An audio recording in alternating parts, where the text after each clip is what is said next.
अरबाज बर्बाद हो गया, अरबाज ब्लॉक खत्म, बर्बाद हो गया। ये जो करेंसी है, जो एक लाख के नोट है ना, ये इंडोनेशिया की करेंसी। अरबाज बर्बाद हो गया, अरबाज ब्लॉक खत्म, बर्बाद हो गया। दोस्तों मैंने एक वीडियो बनाई थी ना लास्ट वाली, जो ये हेटर है इनकी सब प्रॉब्लम क्या है, वीडियो तो देखते नहीं है, और ये खुशी बोले हमने कहा था ना तो बर्बाद हो गया, ये है वो है। दोस्तों इस वीडियो में ना मैं कुछ दिखाना चाहता हूँ आपको। ये जो करेंसी है, जो एक लाख के नोट है ना, ये इंडोनेशिया की करेंसी है। और आप इस टूल में देखोगे तो आप देखोगे कि 11 देश में मैं ऑलरेडी घूम चुका हूँ, यानी 11 देश की ऑलरेडी मेरे पास करेंसी है। बाहर में तो अपना इंडिया है ही, तो यहाँ तो इंडिया की करेंसी आपने देख रखी है। तो दोस्तों आज मैं आपको बताने वाला हूँ कि टोटल मैंने यूट्यूब से कितना पैसा अर्न किया और इसके पीछे लॉजिक क्या था और साइंस क्या था, ये मैं आपको बताना चाहता हूँ। क्योंकि और यूट्यूब को कहीं ना कहीं मैं एक्सपोज भी करना चाहता हूँ, क्योंकि 3 साल के अंदर जितना मैंने यूट्यूब से अर्न किया ना, ये आपके सामने क्लियर रखने वाला हूँ। और क्या इसके पीछे साइंस था, मैंने क्या फॉर्मूला लगाया जो आप भी पैसा अर्न कर सकते हो। और सबसे बड़ी बात कि आज केवल मैं यूट्यूब की बात नहीं करूंगा, जिस फॉर्मूले को अगर मैं आज बताने वाला हूं ना, ये फॉर्मूला आपने किसी भी काम में, चाहे आप कुछ भी काम कर रहे हो, चाहे आप रिपेयरिंग का काम कर रहे हो, चाहे आप खेती कर रहे हो, व्हाटएवर जो भी काम कर रहे हो ना आप, उसमें अगर आपने इस फॉर्मूले को ऐड कर लिया ना, मैं गारंटी से कह सकता हूं आप पैसा कमाने वाले हो। और अगर नहीं कमाओगे ना, तो आप मेरा ग्लेबान पकड़ लेना कि हर बार तू झूठ बोल रहा था, यू आर अ चीटर। दोस्तों मैं बताना चाहता हूं, लॉकडाउन में 2019 के लास्ट में जब पुलवामा अटैक हुआ था, उसके बाद में मैंने अपना वर्क शुरू किया था। मैंने मेरा यूट्यूब की जो पहली इनकम आई थी वो आई थी $120 की, जो लगभग उस समय 70 रुपए का रेट चल रहा था।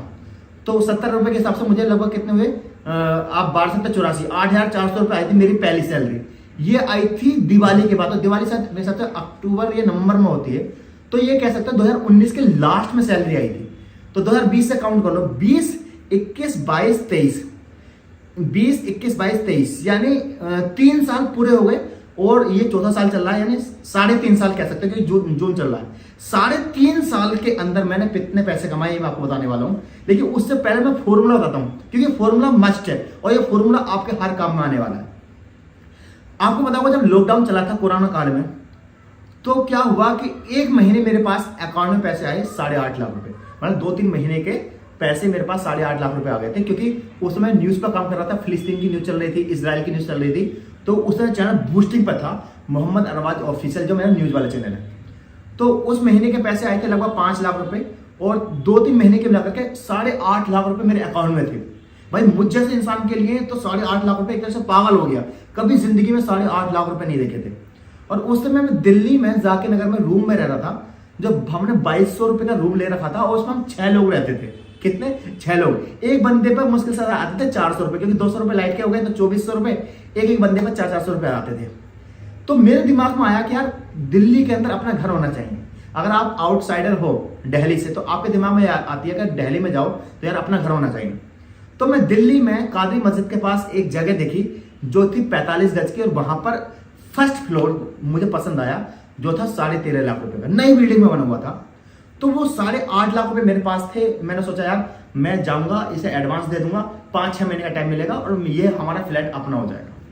लेकिन प्रॉब्लम क्या थी कि जो 8.5 लाख रुपए आए थे ना, वो तो मेरे अकाउंट में थे, लेकिन मुझ पे बैंक का मिला करके, क्रेडिट कार्ड का मिला करके, लोगों का कर्ज मिला करके लगभग 5 लाख रुपए का कर्ज भी था मुझ पे।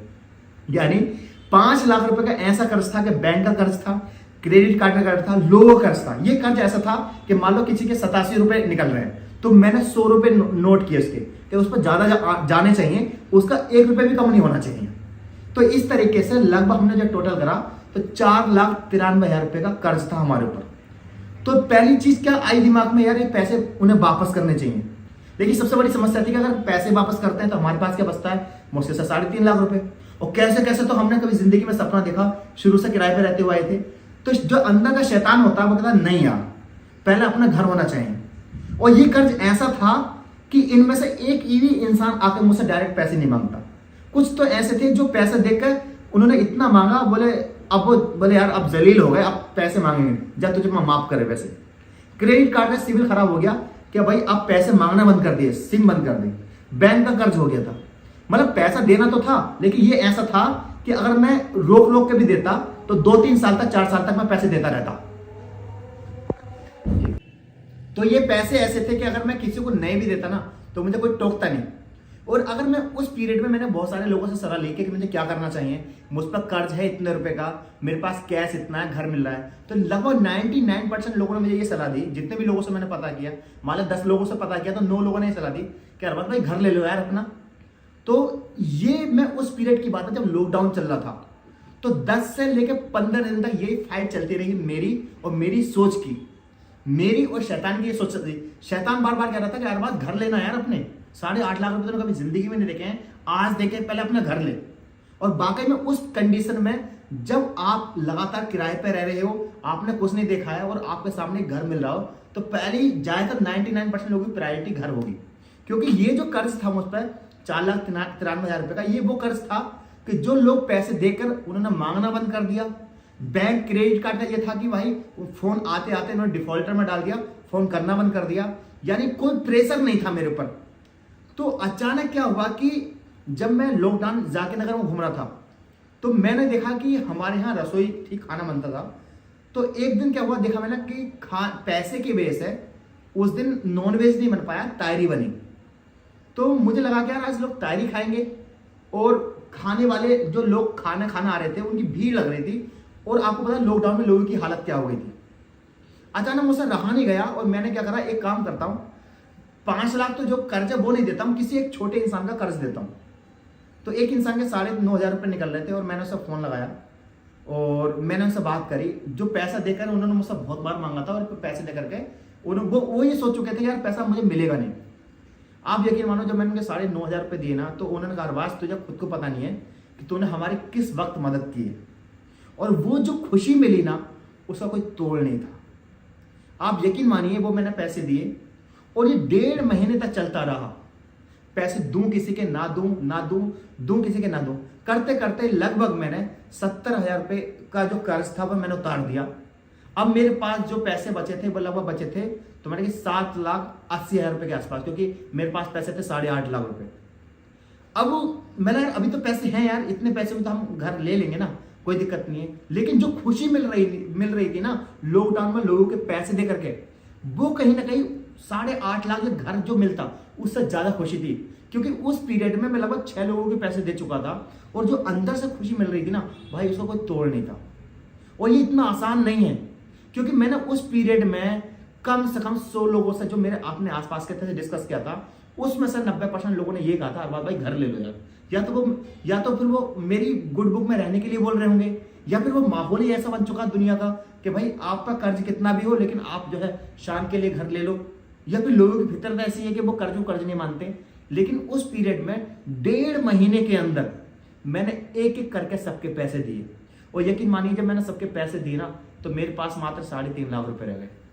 और जो घर लेने का सपना है ना, वो सपना का चूर हो गया। और उस दिन का दिन है, आज का दिन है, आज तक मैं घर नहीं ले पाया। लेकिन यकीन मानिए जब मैंने टोटल लिस्ट करी ना, तो लगभग 17-18 लोगों के पैसे थे। और जिस दिन मैंने लास्ट पैसे दिए, यानी लास्ट कर्ज था, अंदर से जो खुशी मिल रही थी ना, मैं आपको बता नहीं सकता। मुझे ध्यान है एक लेडी आई, उनका उधार नहीं था, लेकिन मैंने अपनी तरफ से उन्हें कुछ पैसे दिए और उन्होंने मुझसे आकर कहा कि अरबाज ये मैं आपके लिए बिरयानी लेकर आई हूँ, और आज हमारे यहाँ 21 दिन बाद बिरयानी मिली है। तो वो जो सीन था ना, वो मेरे दिमाग में आज भी आता है। यानी 21 दिन तक उनके यहाँ मतलब इस तरह का खाना नहीं बना हुआ और उस पैसे से खाना बना।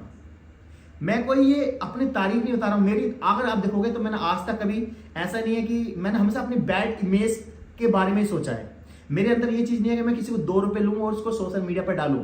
मैं वो कर सकता हूँ, मैंने आज तक नहीं किया। आपके सामने गवाह हो, मैंने कभी आप पेटीएम पे 2 रुपए नहीं मांगे किसी से, कभी किसी की हेल्प करने के बाद फोटो नहीं डाला। मैं हेल्प करता ही नहीं हूँ भाई, मैं किसी की गुड बुक में आना ही नहीं है। मेरी जो असली इम्तिहान है ना, द डे ऑफ जजमेंट का है, किसी इंसान को मुझे खुश करना ही नहीं है। अब मैं बताना चाहता हूं कि वो वक्त के तौर पे मेरे पास 5 लाख रुपए खर्च हो गए, 3.5 लाख रुपए बचे। लेकिन आफ्टर 3.5 साल बाद मेरे पास पता है कितने रुपए हैं।